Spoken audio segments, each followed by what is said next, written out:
100 पार की medal tally के लिए आपने दिन रात एक कर दिया। एशियन गेम्स में आप सभी खिलाड़ियों के प्रदर्शन से पूरा देश गौरव की अनुभूति कर रहा है।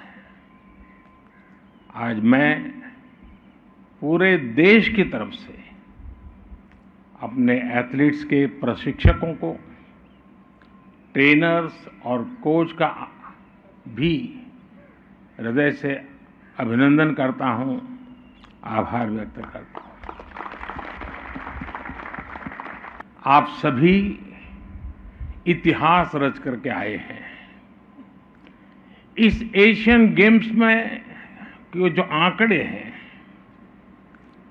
वो भारत की सफलता के साक्षी बन रहे हैं और व्यक्तिगत रूप से मुझे इस बात के लिए संतोष है कि हम सही दिशा में जा रहे हैं। भारत ने एशियन गेम्स में जितने मेडल जीते हैं उनमें से आधे से ज्यादा हमारी फीमेल एथलीट्स ने जीते हैं।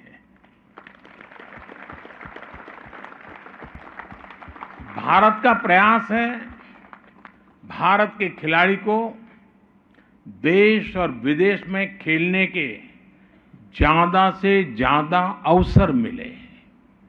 हमारा प्रयास है भारत के खिलाड़ी को चयन में पारदर्शिता मिले, उसके साथ भेदभाव न हो।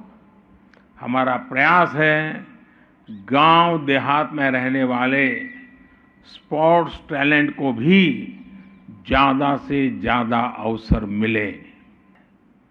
देश को आप सभी खिलाड़ियों पर भी बहुत भरोसा है। इसी भरोसे से हमने 100 पार का नारा दिया था। आपने उस इच्छा को पूरा कर दिया।